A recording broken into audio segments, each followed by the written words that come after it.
of your other post-party participants' content. Um, yes, Kina, we are going to talk about algorithms and the most important factor within that algorithm. So yes, that's absolutely something that we'll focus on is LinkedIn's algorithm, content algorithm. Yay, indeed. And we got some other people joining us now too. I'm sitting here having a conversation. My buddy Eric from Lansing is here, and Ronaldo up north of the border a little bit. Zach, I don't know Zach if we've met or not. So, we'll keep cruising here for a little bit. In fact, I'll stop the share and you get the full screen. Um, Zach, where are you coming in from, Zach? I've traveled much of our country, and as I shared with Ronaldo, a lot of Canada as well. Um, so, Zach, Wisconsin. I don't know that we've met, Zach, but I grew up in Green Bay. Where about are you? I'm sitting with bated anticipation, Zach. So what? Yeah, I grew up in Green Bay. Lived there till I was about 21, 22. My Conomowoc, awesome, man.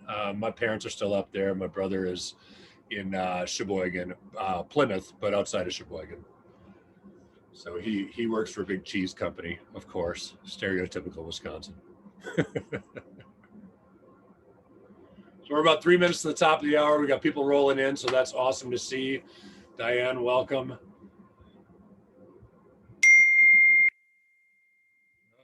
Sorry about that ding. I know you guys. Can you share a picture of me surfing? Not today, Kina. Not today. When we talk tomorrow, I'll share a picture of me surfing.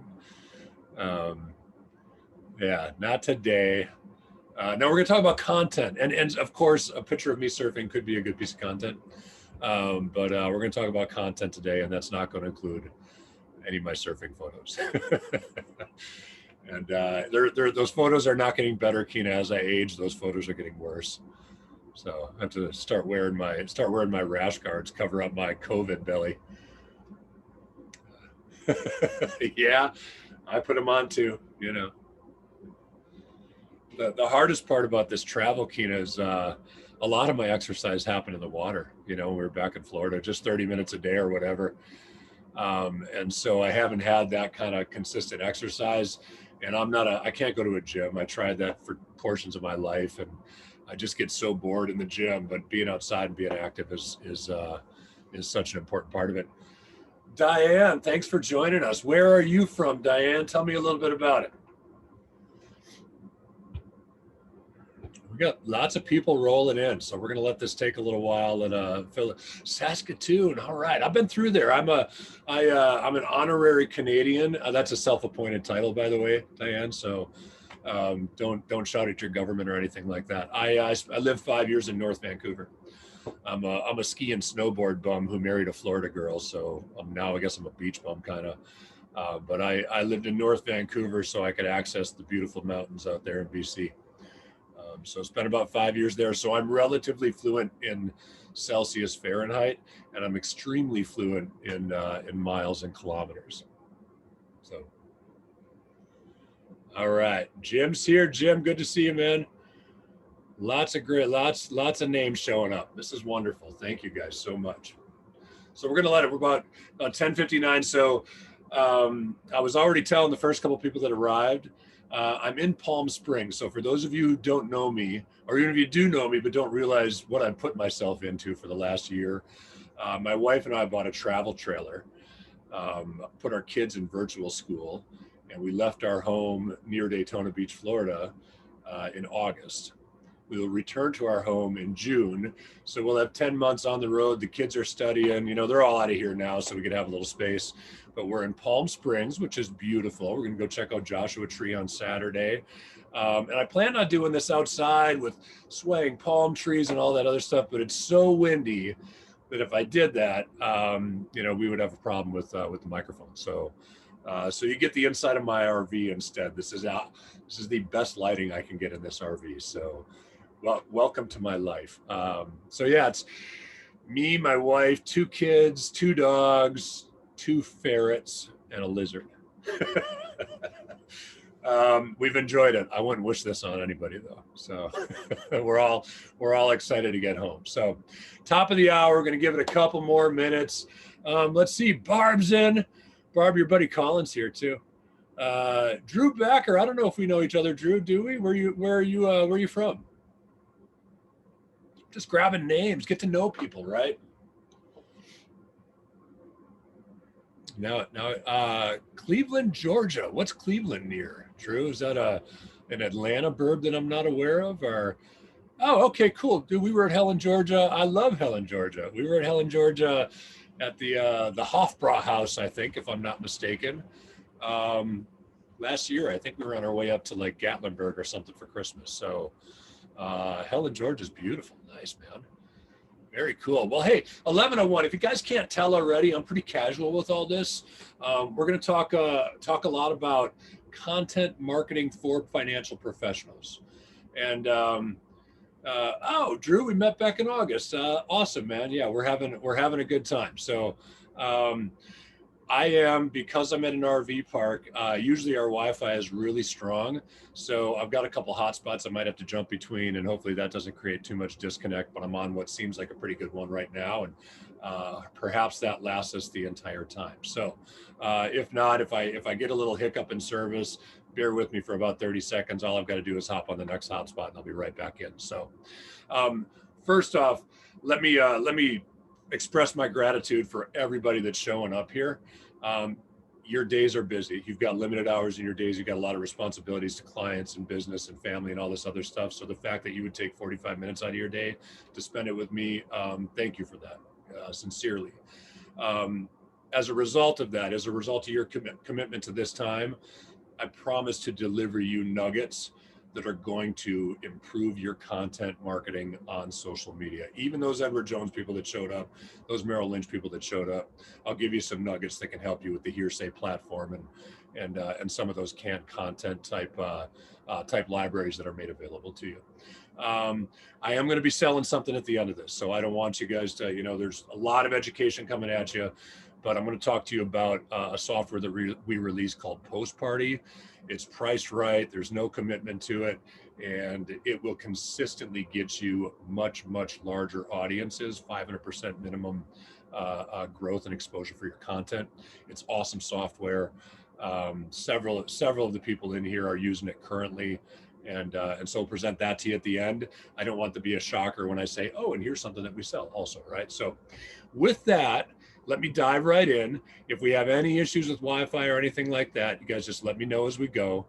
And of course, if we run into a little issue, just hang in, bear with me, and I'll be back very quickly. My name is Charlie Van Derven. I've been working with advisors since 1998, when we used to do data-driven, templated, very basic websites for advisors. And I'll tell you what, back in that time, our greatest competition was cheap advertising in places like the Yellow Pages, which shocks me now. But even back then, like, we go to renew somebody for a $25 website, $25 monthly website, and they wouldn't renew. So it's so amazing to have gotten on this ride with fintech and technology in our industry. And 20 plus years ago, where I've watched this thing evolve from websites into email marketing and social media's explosion into our industry, content marketing. And what we're going to talk about today is content marketing specifically for financial professionals and social advisors. We don't work with anybody outside the industry. I'll take that back. We do a little something for my sister-in-law, who's got a business-to-business, creation as well. But the huge majority of our clients, 98% of our clients, are financial services professionals, and that's who we service. And so, it's important that we know the ins and outs of compliance and things along those lines also. So, should take us about 45 minutes today. For those of you who did not arrive early enough to hear me say this the first couple of times, my wife and I hit the road in August with our 2 kids, our 2 dogs, 2 ferrets, and a lizard in a travel trailer. We'll be back home in June, so we just took the year off for COVID and traveled around, gave our kids a good education from the road. They're also in virtual school, so they're going through, school curriculum as well. I was going to do this outside with the swaying palm trees of Palm Springs, but I'll tell you what, it's really windy in Palm Springs today, so you're inside my RV for this webinar. Welcome to my humble home, I guess, right? So here's what we're going to talk about today. It's amazing the content opportunity on LinkedIn that people are not taking advantage of. I'm going to run through some stats that I hope will blow your mind, because the first time I realized those stats, they blew my mind. There is a huge opportunity with content marketing. We're going to take a couple minutes, go through some foundational information before we dive into that content marketing component, because it's important that you're doing some things like building the right network to be able to get your content in front of those people that you would consider, connections today, but prospects tomorrow, and hopefully clients some point down the road. Now, when we get to the end of this webinar, we're going to talk about Postparty. Postparty is a piece of software that we work with 5 different business partners on globally. We'll get into more details on it, but the software can guarantee thousands of views on the content that you post. It is awesome. And if you're building the right network, it is a great way to continue to keep your brand, your expertise, and frankly, your personality in front of this huge network that you're building. So a little bit of housekeeping first.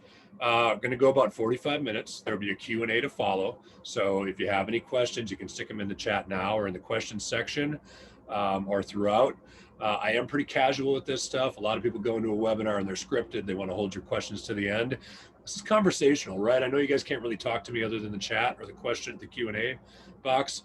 But I'm pretty casual with this stuff, so fire away. If it makes sense to talk about your question at that time, I'll jump right into it.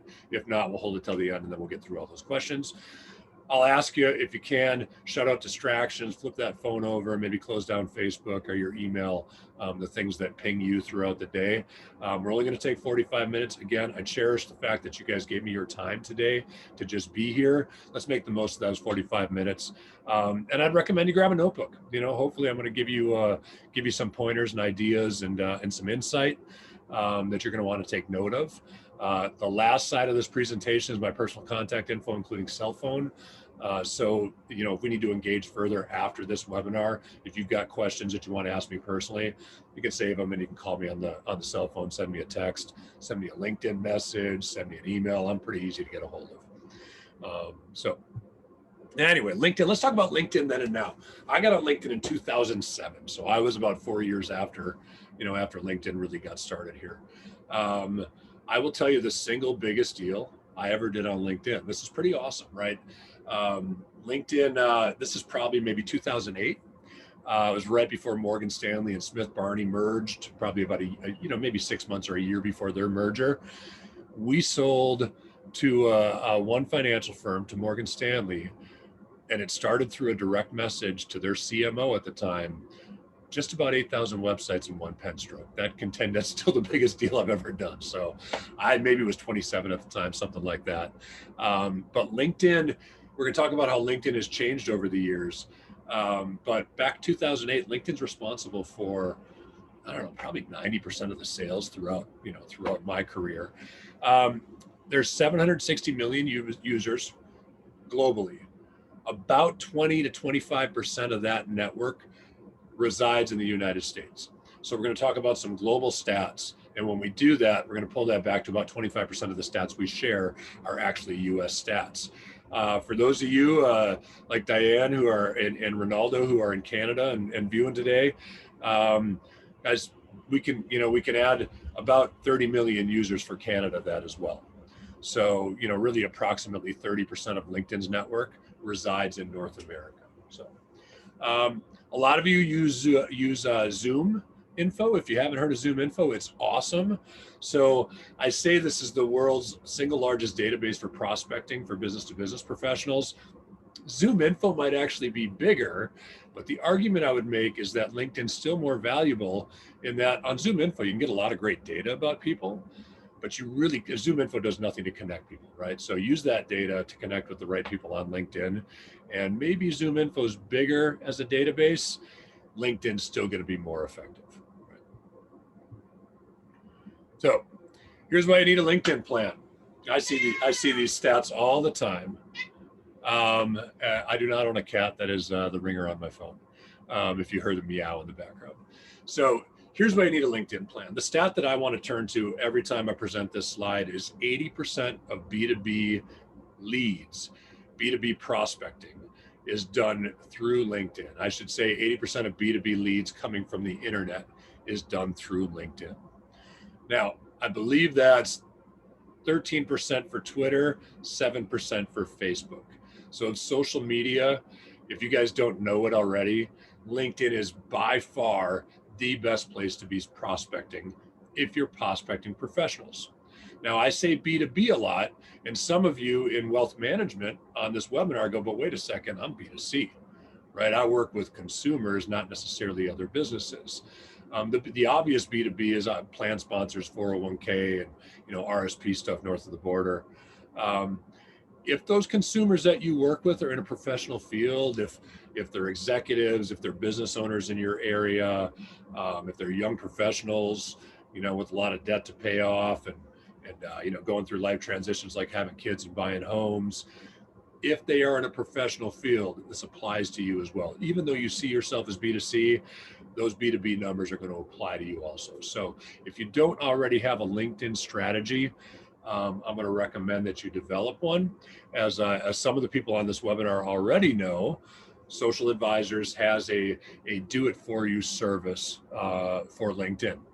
Now, my buddy Colin, who I know is tuning in, he'd say, yeah, it's do you for you, but I still have to invest some time. That's true, right? We can only do so much, especially in the financial services industry, because we can't speak for advisors unless it's pre-approved. So you do have to invest a little bit of time. We'll talk about the amount of time that you want to invest in LinkedIn daily coming up here in one of these future slides. But we do have a do-it-for-you service that grows the right network, can get content in front of that network and start conversations within that network that you can then transition into relationships and then clients. Now, as we get into this, two sides to LinkedIn. Your profile, which we're only going to talk about on this slide. So, but it's a really, really important topic, okay? Your profile built the right way is extremely important. When you Google somebody, if they have a LinkedIn profile, it is likely that their LinkedIn profile is going to show up on Google ahead of their website. The searchability of these social media platforms like LinkedIn and like Facebook cannot be understated. So if you've got a LinkedIn profile, but you haven't uploaded a photo and you haven't updated the content and you're not sharing content, you're doing yourself a disservice. Not only are you extremely searchable on LinkedIn, your LinkedIn profile is incredibly searchable on Google as well. And that's a really important place to have some significant real estate. So make sure that all the words within your LinkedIn profile are searchable. So make sure that you're using great keywords that you want to be found for. Provide value to the people searching your profile. And then especially in that summary section, that about section, you've got 2,000 characters. Demonstrate credibility. And I would say, didn't put it in here, but I would say also tell your story, right? People identify with your story. People identify with you as a human.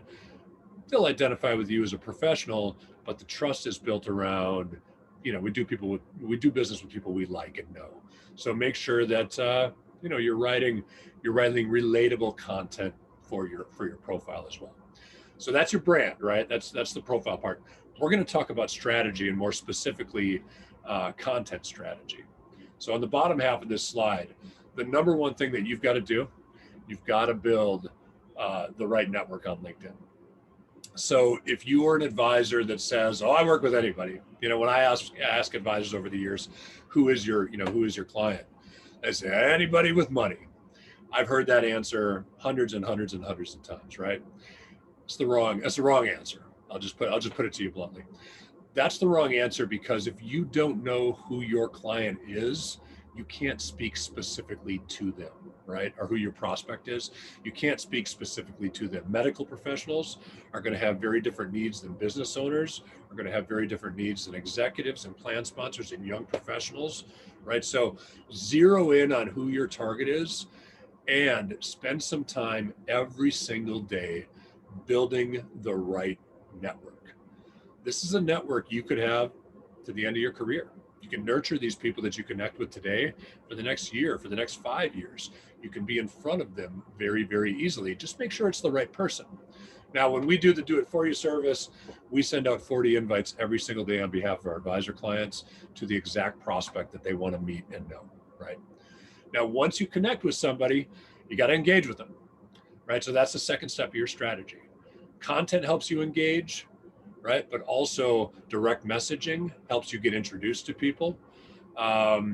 And we'll talk a little bit more about the right way to do direct messaging here in a moment, but don't be afraid to engage those professionals. I see too many people build a really quality network and then never do anything with it. Like, what's the point of even building it in that case, right? So if you're going to put the energy into LinkedIn, and I highly recommend you do, it is the single best top of sales funnel exercise you can do. Make sure that you're engaging with that network that you meet, and then you got to educate them, right? So engaging with them on a personal level, educating them on a professional level. We got to demonstrate the expertise. If they know you and like you, and they need your services based on that expertise, then it's it's time to educate them. We got a question coming in, and then we're going to talk about promoting as well. So the connection may be a little choppy. Rich, thank you for that. Please, if that continues, if that persists, just let me know, okay? Hopefully we don't have too much issue with it. I got all kinds of hotspots in this RV, so we can switch from one to the other if we need to. We'll talk about promotion. Promoting is a really important part of what we do. At your final step of that creation of relationship, we have to be able to make an offer, right? None of this matters if we can't grow our business around it. So now a little formula on the bottom, right? Here's what it says. Here's what it stands for. Massive action times the right stuff. You can take massive action on the wrong stuff. It's not going to do anything for you. Times the right stuff. We're going to talk about what that right stuff is with content today. Times consistency equals massive results, right? So we key in on this formula strategically, and for everything you want to do in your business, especially business development, understand what the right stuff is and then take massive action on that right stuff. All right, cool. All right, we got a couple more chats coming in. Gosh, I hope it's not. What does the formula say? I cut out. Diane, thank you for that. Lost during the formula. Can I repeat? I sure can. Scott, thank you. Guys, I'm going to ask you to hold on. Bear with me for just 1 second, and hopefully we do not experience too much issue. Bad connection, Matt. Oh man, that is a little bit disappointing for me, of course. But let me see what I can do about getting myself on a different hotspot here real quick.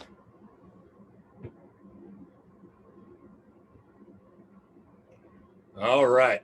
Now my hope is everybody tuned in and stayed with me. So continue to let me know if it goes choppy again. Keep me posted. I'll hop on the third hotspot. So all right, share my screen again. Thank you for that. The difficulties of running your life out of an RV, I guess, right? So that formula again, MA is massive action and doing the right stuff. We're going to talk about what the right stuff is here for content marketing today, and doing it consistently is going to lead to massive results. Okay, moving on. Again, keep me posted if we get choppy. I got another hotspot I can jump to. All right, how has LinkedIn changed? I already told you, like back in 2008, LinkedIn was really easy to use direct messages. 2008, I sent a direct message to the CMO at Morgan Stanley. The result of that direct message was a sale of just about 8,000 websites at one time. And so that was awesome. Now today, I know you all get hit up with direct messages from salespeople all the time, right? That's unfortunate. And I'm going to tell you, a lot of the sales training in our industry that happens today is still sales training from 15 years ago. And that's a bad situation because sales is done very differently today, right? We have access to information basically at our fingertips, right? The days of the always be closing, which is the same environment I came up in as a sales professional, those are over. You've got to be good at building relationship before you're going to convert prospects into clients, right? So those spammy direct messages are awesome, but you have to be more rapport-based with your messaging. You have to understand that in order for someone to really want to do business with you, it's important that they get to know you and they get to know you and they get to like you. Your expertise is almost a given, right? You want to share content around that expertise, but use those direct messages to build rapport, not to try to sell something. The next time I connect with a financial advisor and they say, "Hey, Charlie, good to meet you. Do you have a financial advisor?" I'm disconnecting from that person. And it happens a lot, you guys. It's crazy. And when I say yes, all set, they say, well, how about your team? I don't even know this person. They haven't even bought dinner yet. Gosh, right? I mean, so stay away from trying to be too direct in your sales approach. Understand that it's important that you build some rapport. It's important that you demonstrate expertise before we get to those, those types of questions, right? Content is an amazing way to do that. And there's a huge content opportunity on LinkedIn. So these are global stats I'm going to share with you. Okay, so there are 9 billion. That screen cut up top, that's right from LinkedIn. There are 9 billion content impressions on LinkedIn every single week. Now, we talked about 25 or 30% of that network on LinkedIn actually resides in North America. So let's say 3 billion content impressions in North America every single week. Now, I've got 5 business partners. 2 of those are in the US, 2 in the UK, and 1 in Australia. And we work together on this software post party that I'm going to go into some detail on a little bit later. So we did some research. We looked at 30,000, we did this through automation, but we looked at 30,000 premium LinkedIn members, and 1 in 100 of those members had posted content. So those 9 billion global weekly views of content, 3 billion in North America, are going to 1% of people that share content. Now, I'm going to say that in financial services, I'm going to guess that number is higher than 1%.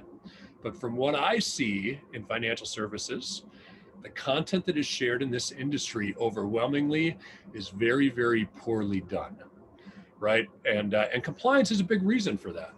And so compliance comes around, compliance years ago, 5 years ago, looks at the fact that, okay, our advisors are going to be using Facebook and Twitter and LinkedIn, and those are the typical 3 for advisors that you can use. And so technologies came out like Hearsay and Socialware, and Proofpoint is one of them now, and there's a handful of others out there. Hearsay specifically brought pre-approved content libraries to LinkedIn. And so what that does, the firm goes out there and they pre-approve, let's say, 100 articles you can share. Maybe it's a link to Forbes, maybe it's a link to US News, maybe it's a link back to the firm website or your website. And so you schedule that for delivery, and then what happens, right? So if we, I think it's the next slide here. I'm going to go back to this one. Oh, all right. So if you, when you share that pre-approved Hearsay content, you might get 1 or 2 likes, right? You probably get it in front of 50 or 60 people. It's because the content that Hearsay is making available through your firm is actually not good content. The same can be said for there's curated content services out there where you can find more exacting articles, but the problem is these are still links outside of LinkedIn, right? So you got to think about the way that LinkedIn makes money. LinkedIn makes money in 2 ways. They sell premium services like LinkedIn Sales Navigator, and they sell advertising. So when you post content that is a link to a Forbes article, just because the firm made it easy for you, you're actively working against LinkedIn's best interest. In order for LinkedIn to maximize advertising revenue, they have to retain eyeballs. You put a link to a Forbes article, driving people to Forbes, thereby leaving LinkedIn to consume that content, so LinkedIn doesn't show it to anybody, right? And I think I'm getting ahead of myself a little bit here in the presentation, but it's a key point. We're going to reiterate it in a bit here. Native content, we'll talk about in a moment, is going to be really key. So most advisors, while I think that probably more than 1% of advisors are sharing content, the overwhelming majority of advisors are sharing really, really bad content. So if you take some of the tips that I offer today, you're going to be tapping into a lot more of those 3 billion views weekly in North America than your competition is. Now, if we go back to sales coaching, let's say circa 1995, let's say circa 2005, and in a lot of cases today, most sales coaches are going to tell you, you need to touch a prospect 8 to 12 times, 7 to 14 times, 10 to 15 times, whatever that number is, always kind of right in that ballpark, right? Here's the reality.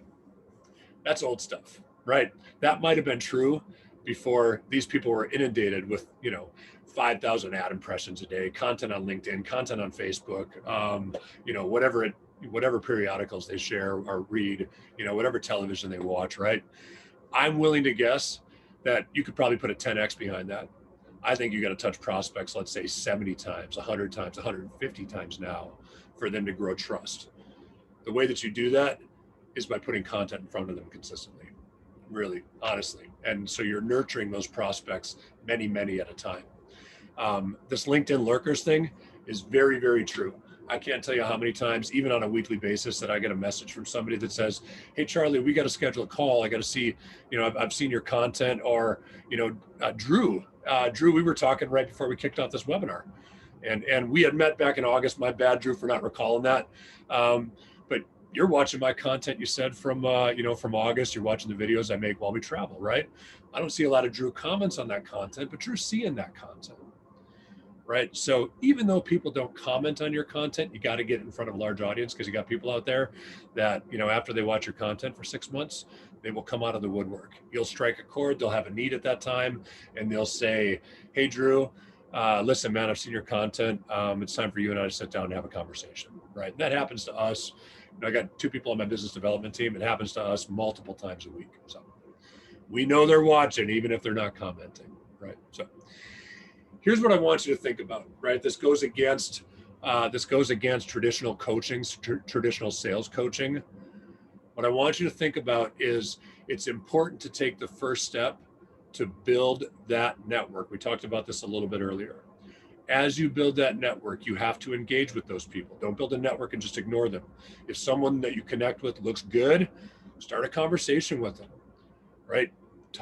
Ask them about something in their profile. Google their name. Maybe they're into something you're into that you weren't even aware of. Find a commonality to start a conversation, and then use content to educate. And you'll see the smallest part of this pyramid is sell. Too many of us brought up in a sales environment where we're taught to sell from the first moment. We got to ignore that old sales coaching and start thinking about building rapport and relationships. Only when you've done that have you earned the right to try to sell, right? So make sure that you take your foot off the sales gas and do a better job of building relationships and rapport. Now, with all that foundational work, let me check in. Doesn't look like we've got any more chats coming out. So hopefully then that means that our webinar is running a little more smoothly. So again, my apologies for the rockiness in the hotspot a little bit earlier. All right, we're going to talk about four effective content strategies. Post-native content, we already talked about that a little bit. We'll dive into a little more detail. Use appropriate tags, hashtags, and tags. I use the word appropriate. That's a very important word here. I see a lot of posts out there where you put a post up and then tag 35 people just to try and get exposure. You guys, LinkedIn's smart. They see that too. So that's a formula that's actually going to start to work against you. And third, we're going to talk about the importance of daily interaction. Your comments and your direct messages might be the most important content that you share. And then we're going to talk about the LinkedIn algorithm. Keena, that one's for you. Now it's for everybody. But anyway, we're going to talk about LinkedIn algorithm. And it looks like we got another question here. So before we go on, Rich, should you sprinkle in personal posts, non-business related, maybe something you did over the weekend, community related? Overwhelmingly, unequivocally, whatever other words I can use to emphasize this. Yes, yes, yes, yes, and yes. Rich, people have to get to know you. This is difficult for a lot of, I don't find this as difficult for our younger advisors, but for the older advisors that we work with, that this was kind of taboo back in the day. Yes, people have to get to know you. Absolutely. You were in a field of, gosh, I don't know the latest stats, but maybe 450,000 registered reps in this country. Right? Maybe 250,000 practicing reps in this country. And for Ronaldo and Diane and our other Canadian advisors tuning in, I'm not sure what that number's like in Canada, but you have a huge, it's a very competitive field, right? People need to get to know you. They get to like you. That's why they do business with you. They've got a lot of options. So yes, get personal, man. Now, I don't mean too personal, but yeah, share with them your life. listen, some of the best content I've ever created is me stumbling out the door of this RV saying, hey, the Van Dervens are in blah, blah, blah, wherever, Palm Springs as it sits right now.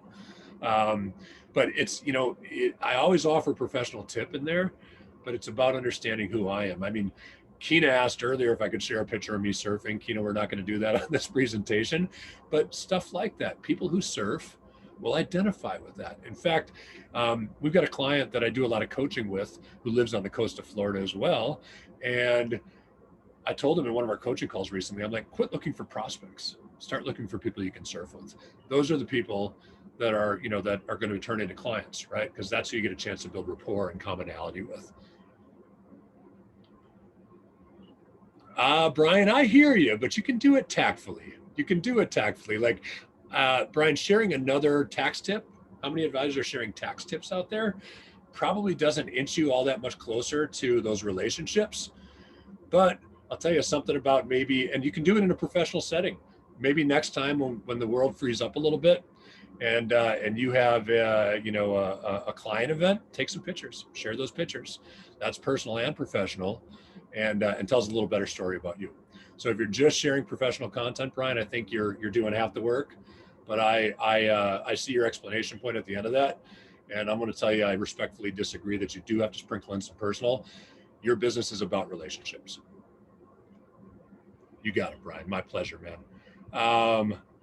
All right. So native content. I cannot stress this one enough. Let me get rid of my Q&A box here, and I want to keep an eye on the time because I want to be sensitive to everybody. 11:32, where I'm at. So the huge amount, I was talking about this and put a little time into it a couple minutes ago. The huge amount of pre-approved content in our industry is content that links viewers away from LinkedIn. So if you use hearsay platform, compliance, understanding the amount of work it takes to review personalized content, decided that the solution to that was to create a library of pre-approved content. Now that could be hearsay content that's a link to a bunch of third-party articles. Maybe you're on FMG's platform where you've got a big library of pre-approved content. FMG's got good content. The problem with that content is it all links away from LinkedIn, even if it's going to your website, right?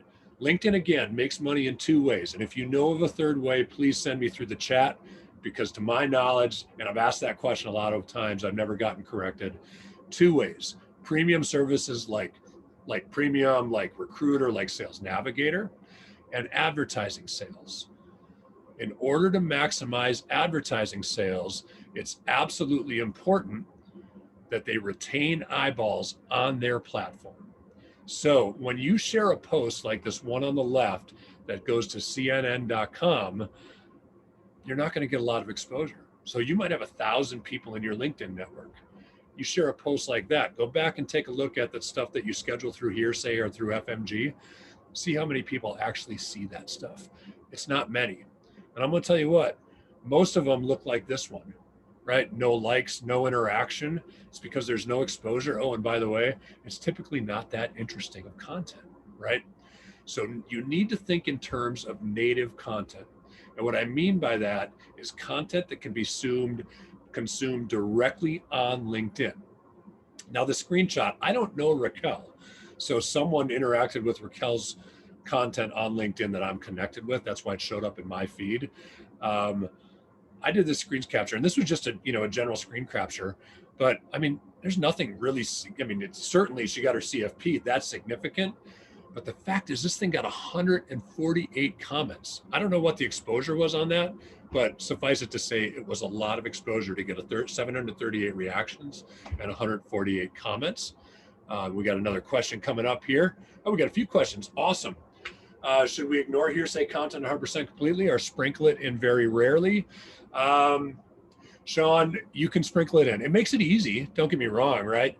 Sprinkle it in if you'd like to. Just understand that when you do that, you're making life easy on yourself. You're not really doing a whole lot on the front end. So I would, if you're going to use it very sparingly. And Alicia, your firm uses Broadridge. Okay, cool. You like to write weekly updates and can set and forget the link to an article or post as an article. So is it better to post as a PDF or the automated version that links outside? Anytime, Alicia, that you can keep people on LinkedIn, LinkedIn is going to show your content to more people. So if you've got the option of posting the PDF or copying the content and posting it as an article on LinkedIn, by all means, go ahead and do that. Great questions, you guys. Great questions. Raquel here uploading her CFP certificate. If you've seen any of my videos, those are native videos, right? So it means I make a video and I load it directly to LinkedIn. Now we may load it to YouTube as well. We may load it to Facebook as well. But when we upload that video, we're not sharing a link to YouTube. We're loading it directly on LinkedIn. So think of terms of infographics, great text. It doesn't have to be video. In fact, I've seen images get more traction than video recently, and I'm going to show you an example of that in a second. But text posts, text with images. If you have a white paper you want to share, and those of you who are at Merrill Lynch, for example, if you have a white paper you want to share, I give this coaching to Merrill Lynch advisors all the time. Take a screenshot of the most prominent chart in that white paper, share that screenshot as your image on LinkedIn, and then write a short abstract about that white paper. Of course, it's got to go through compliance. Compliance needs to look at it before you post it. But now you've taken a white paper that resides outside of LinkedIn. You've taken the meat of that content. You've put it in LinkedIn. So the exposure is going to be much greater. In your abstract, maybe say, if you want the whole white paper, just message me and I'll send it to you. That way you get an email address out of it too, right? So lots of benefits there. But tip number one, and I cannot stress this one enough, share native content. Share valued information. Brian, you asked me that question earlier. You made a statement about personal versus professional. Share value, man. Share valuable professional content as well. But share some personal stuff. Tell some stories, whether it's your story, your why you got into the industry. Maybe it's a client story. Obviously, don't share the client's name. And if you're looking for inspiration for creating native content, and storytelling is really, really important around this, here's two great resources. We all know who Simon Sinek is. Start with the Why is a great book for telling that personal story. And then one that I read not too long ago, and it gets recommended to me probably once a month, is Storytelling for Financial Advisors. So these are two really great books if you want to start thinking about how to convey stories in social media content. And I know Simon Sinek, if you don't want to read the whole book, I think it's like a 17-minute TED talk, and there's a link to that. And if you, I'll put that link in the chat later on too. So, go. All right. So this is funny. This post on the right-hand side. Use appropriate tags of people and businesses. Tip number 2. Right. So those of you who know the people over at Proudmouth, Kirk Lowe and Matt Holleran, I recorded a podcast with them not too long ago. Got a chat in here. I'm just going to double check on it, make sure that my Wi-Fi is still doing okay. All right, presentation is choppy. I like Simon Sinek's book and all his YouTube videos. Diane, absolutely. Skipping around a little bit. So when you make a post, if that post involves other people, don't be afraid to tag them. Right. So you can see in the post that I made here on the right-hand side, I recorded a podcast with our friends over at Loudmouth. And so I tagged them in this post. They sent me a gift afterwards. By the way, their cup is kind of like a dribble cup. I'll tell Matt and Kirk that. So it leaves a little ring on my tables, but they also sent a nice coaster. So I put it on the coaster. So I made a post about gifting. And I tagged Matt and Kirk because they had just sent me a gift for being a guest on their podcast. And then I talked about the gift that we typically send out when we're sending out kind of a generic gift. My brother Joe, who lives in Wisconsin where we grew up, is like director of IT or IS for a large company called Sartori Cheese.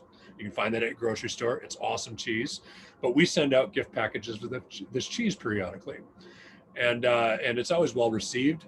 But so all I use this as an example is tag the people that are involved in your post. Tag the businesses that are involved in your post. Now, I've got one guy in particular who he makes a post and he tags me and like 45 or 50 other people.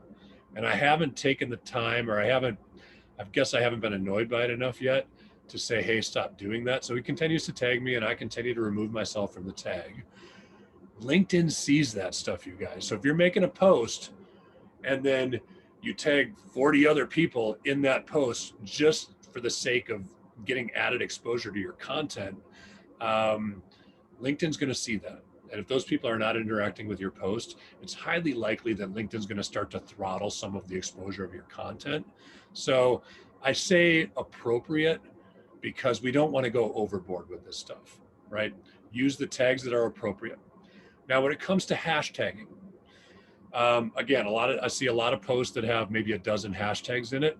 It seems like that works pretty well for Instagram. It does not work well for LinkedIn, and LinkedIn will start to throttle your posts as a result of that. So, we have about a dozen hashtags that we use, but I only use 3 or 4 when I post. Now, for those of you who are not familiar with how hashtags work and are my age, I'm 48, my age or older, you'll remember the Dewey Decimal System at the library, right? Hashtags help to categorize content, but hashtags also give people who have interest in those topics the ability to follow content with that hashtag. So if there's an audience following, financial planning or something along those lines, and you want to use that hashtag, that audience is going to see those posts. So use hashtags. They're extremely important for classifying and categorizing your content, and helps you get in front of the right audience.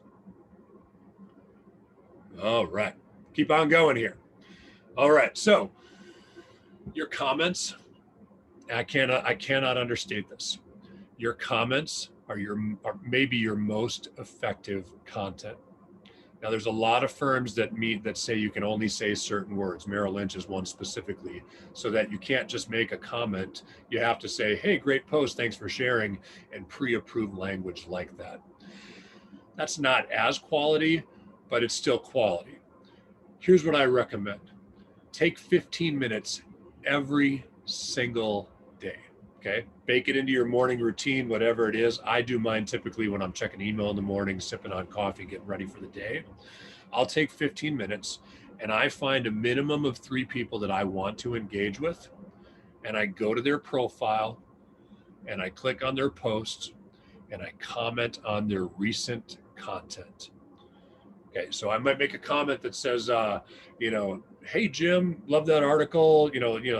Love what that article says about this or that." I want it to be an intelligent comment if we can make it such. Again, there's some firms that restrict what you can comment, but as much as you can, consume a little bit of that content and make a comment about that content.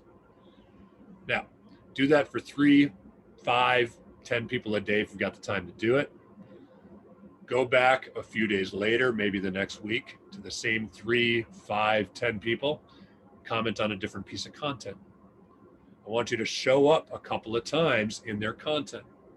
Once you've done that, made yourself known, that is when you send them a direct message. And when you send them a direct message, you say, "Listen, Jim, we connected a few months ago. I just wanted to compliment you on the content that you post. I've read a couple of your articles. They're awesome. It's been great to see that content. Love to get to know you a little better outside of LinkedIn. What do you say we set up a quick call?" As this stuff works like magic. It is so simple if you invest that 10, 15, 20 minutes a day to go from commenting on content to having a phone call with somebody who might fit your prospect profile. It's a really, really simple thing to do. Now, we had a question come in while I was saying all that, and so let me jump in and see what that is. I know you can search specific words and search all content that involves the words in your 15 minutes a day. Yep, you absolutely can, Sean. Finding it hard to think of categories to search. Simple, I know. Any suggestions for keywords? Actually, Sean, I approach it a little bit differently. I'm not looking for the content. I'm looking for the VIP, right? I want to find the person that's posting content on LinkedIn that I'm connected to, that I want to grow a relationship with. So I actually reach out to the profiles of people, the personal profiles. And I just got a list, an export list. If you're not aware of how to do an export list on LinkedIn, you do have the capability of exporting all the people you're connected to. They don't give you a ton of information about them, but they do give you first name, last name, their LinkedIn profile, when you connected to them, and the business and the company they work at. So they give you enough information. I just use it as a tracking sheet, and I'll go through that, and I'll go, okay, I want to talk to that person, I want to talk to that person, I want to talk to that person, and then I'll go to their profile. And if they haven't posted content, I'll actually do a Google search. and I'll go find something about them that's interesting to me. So if I don't have content to comment on, which is frequent, I'll go do a Google search, I'll find something personal about them, and then I'll send them a message that says, oh, hey, I saw this article that you wrote in whatever magazine. I'll find something about that person to engage with them about. Not about sales, not about what I do, about what they do, right? And if you do that simple 15 to 20 minute routine every single day, you'll start 5, 6, 7 conversations a week. I mean, it really is. LinkedIn is an unlimited resource if you use it correctly, and comments are a huge part of that. So that's your secret number 3. I saw a rule of thumb. I'm trying to think. Samantha Russell, if anybody know who Samantha is. Samantha was, I believe, a co-founder of 20 over 10 websites, which was acquired by FMG. I saw a post of hers the other day, and she's got great content. If you don't follow her. She's got great content. She said, for every piece of content you post, comment on 5 more. And that's true. And I would take that one step further. Make sure you're commenting on the content for the people you want to do business with, because that's what that comment is designed to do, is the first step in engaging that person in an offline phone call. So, all right, gosh, I get ahead of myself. I get stuck on a slide. This is basically all of that we just talked about. So again, the last words on here that I just eyed before I was ready to flip: refrain from selling, right? There will be a time for selling. So now here's what I will tell you is the most important component of LinkedIn's content, LinkedIn's content sharing. You have to understand what LinkedIn's looking for in content so that you can cater, to the content that they want to share to a larger audience. Now, I mentioned earlier in the presentation that I've got 5 business partners. None of them are in our industry. We got 2 in the US, we got 2 in the UK, and 1 in Australia. And they're important to what I'm about to tell you because we do a lot of research together. What we found in researching a variety of profiles, a variety of content posts, is that the most important element to that LinkedIn algorithm is the amount of interaction you get within 2 hours after posting your content. Now, with that knowledge, perhaps some of you have heard of what is called pods, content pods, where a bunch of friends get together, they post at the same time, and then they interact with each other. And the reason you do that, you do it immediately after posting, is because LinkedIn's going to see that interaction, and they're going to put more weight on your content and show it to more people, right? So of all the things that matter, the tags, the direct messages, the people that you interact with, making sure that they're seeing the right content, making your content native, this one simple piece of this LinkedIn algorithm formula is the one thing that's going to maximize your exposure. And here's just a little bit of evidence of this, okay? So I showed you the post a little bit earlier that I did with, from the gift that I received. Lots of comments, lots of interaction. Here's one by my buddy Mark. Same thing. Here's one of our business development professionals, another guy named Mark. And then I wanted to show this to you. This is Lori Regg. Lori is works with us at Social Advisors. Lori posted this about a week ago. I think it was a week ago yesterday, last Wednesday. And it's just a simple post about CRM and the importance of CRM for your business. Of all the videos I do and all the content I post, I'm gonna tell you what, I've never seen 10,000 people on one post. I've gotten to 8,000. I've never seen 10,000. So the reason that Lori got 10,000 is because we put a strategy together that helps her maximize interaction in those first 2 hours, right? That's what propelled that. Now, the reason it got to 10,000, now those first 2 hours gave her some momentum, but the reason it got to 10,000 is because of further interaction, right? So it continued to grow over the last week. She actually sent me this screenshot yesterday. Like, oh my gosh, look at this. 10,000 people seeing a piece of content about CRM, right? Interesting to me as a marketer, but I don't think that's really all that interesting. That's almost a promotional post, right? So here's where we get into post party. So these global partners of mine, I work together with them on the software called Post Party.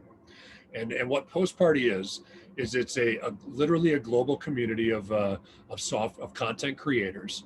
And what we do is we all work together to get the most out of those first 2 hours after you post, so that the content you can create will get in front of a huge audience. Now, I'm not talking about hearsay content. I'm not talking about FMG content. I'm talking about content that you create for your audience. That can be a text post. That can be an infographic, right? That can be a native video. But what you don't want to use is third-party links in Postparty. And we had a comment come up, so I always want to keep a close eye on this. You got it, Keena. Thank you for all that you do. I appreciate that. And Colin, you search your LinkedIn network for recent content postings of first connections. Colin, that's an awesome question. And I wish I'd have reached this before we got to Postparty. You absolutely can if you have Sales Navigator. So you can search in Sales Navigator for first degree connections. And then one of the stats that Sales Navigator makes available is that they will, they'll tell you of those first degree connections, who's posted in the last 30 days. Wonderful question, and absolutely, yes, you can. All right, so here's how Postparty works. Well, first off, results of Postparty. Over the past 3 months, the people who engage in Postparty, there's about 400 members in that Postparty. We bring financial advisors to this. The other 5 business partners, why they're so important is they bring other industries to this. It would not work just with a whole pool of financial advisors. But of the 400 people using Postparty in the last 3 months, we've had over 7 million views of content, and we've had over 100,000 interactions on the post for those people. Now, here's the website for Postparty. And the way that Postparty works, we'll get to my friend Mark here in a second. The way that Postparty works is we run about 30 post parties a month, and they're pre-scheduled. By no means does anybody take part in all 30 post parties, right? I might take part in 5 or 6 a month is about all I take part in. They're pre-scheduled. So if you subscribe to the Postparty software, and the place to find that software is socialpostparty.com. If you subscribe to that software, you get an email an hour ahead of every post party. If you want to take part in that post party, you go and post your post on LinkedIn, and then you copy the URL to that post, you put it in the software, the URL shares that with 14 random people that also take part in that post party. At the same time, you get the link to 14 people's posts on LinkedIn. Once the post party starts, you've got 2 hours, takes you about 30, 45 minutes, but you've got a 2-hour window to interact with those 14 people's posts. Now, they could be people in the UK, people in Australia. This is a global post party, right? Those 14 people, you're interacting with their post, they're interacting with your post, thereby massaging that important time frame, those first 2 hours after you post on LinkedIn. Those 14 people are not there necessarily for you to do business with, though we know that that's happened before. They're there simply to give you the momentum to get your content in front of huge audiences. And when I say huge, I mean literally the minimum. If you're getting 100 people content in front of 100 people when you post right now, you'll exceed 500 people. And I want to play this quick little video by one of our clients. And I had it queued up so it didn't have to buffer. And I'm just going to shut up for a second. I'm going to let one of our clients talk about the effectiveness of our services, specifically Postparty. I'm going to jump around just a little bit in here. At Social Advisors, gotta say, you guys are great to work with. You guys are very helpful people with big hearts, and have always had, always made it my life so much. I wanted to get more potential clients, to get in front of potential clients and centers of influence for my financial advisory business. And I kind of run a virtual family office as well. So I'm trying to find best of the best individuals. And I also want to stop spending so much time on LinkedIn. My intern and I were just spinning our wheels, and it was just like we were using Sales Navigator, and as we found out, not to its full potential. So Mark and then Mindy got on a Zoom call with me and made it so easy. So here's how easy it is. I think sometimes I spend like an hour, 2 hours on this thing. a day. And then Mindy made it so that I wake up in the morning, and when I log in, I look for about 3 to 5 minutes on Sales Navigator, and I see who's messaged me back. And it's becoming now that more and more people are messaging me back. So looking for those individuals that buffer just a little bit here. They have also increased the number of views. So just case in point, I put out content every couple days. So before I was working with them, I put out some really good content too. This is back in July, and I think I had 150 views, and then I put one out just recently. Same kind of content too, over 2,000. So what is that? 15x of views, which incidentally, when people view you more, you get emailed or contacted sometimes out of the blue. So great stuff, as well as the number of people that are viewing my profile has gone up 3 times since I've used Social Advisors. So all good. If you're a financial advisor that wants to grow at all, this is a no-brainer. So, here's what I love about that video is nobody asked for that video. So our buddy Mark just sent us a clip one time, and we were all like, whoa, all right. So that's pretty awesome. Anyway, so Social Post Party, it's the latest software that we've developed and rolled out. It is, it's addictive. Like when you make a post and it goes from, you typically get 200 people seeing it, and then all of a sudden it's in front of 1,000, 1,500 people, and you got 35 comments. It really is, it's pretty addictive. You can't wait to do the next one, frankly. So I don't actually post outside of Post Party anymore. I might, if I'm promoting the webinar or something like that, I might put a post out, but I'll post 2 or 3 times a week now. And when I do it, I only do it in Post Party, because that 2-hour window just gives that post momentum for sometimes a week and a half. So it's pretty awesome. So my hope for you for Post Party is we'd love to see you participate in it. The more people that partake in Post Party, the more effective the software is, quite frankly. And like I said, with 6 business partners globally, we bring financial advisors to it. Our global partners, the guy, my buddy Adam in Australia, I say he brings his didgeridoo makers and kangaroo farmers to it. So anyway, we joke about that. But so we got another question there. Rylan, how long should your native content be? Well, you've got a character limit, Rylan, when you write the algorithm, and I don't know what this is, like maybe 1,000 characters, something like that. I don't know that off the top of my head. You've got a character limit. If you're going to post a video, I try to keep it under 90 seconds, somewhere along those lines, right? Good question. So my offer to you on Post Party is $99 a month. You sign up right through the website. No contracts to it. If you find you're not using it, you can quit anytime. There's no long-term contract to it. We got a couple other resources, right? So the value I put on that 28 Post Parties a month, that is we equated the number of impressions versus ad spend to get that same impression count, and came up with a figure of 746. Might be a little bit fuzzy. We also have a LinkedIn masterclass, 7 videos long. We add to it consistently. I'll throw that in there too, because frankly, it sits on a platform right now that doesn't cost me to give anybody access to it.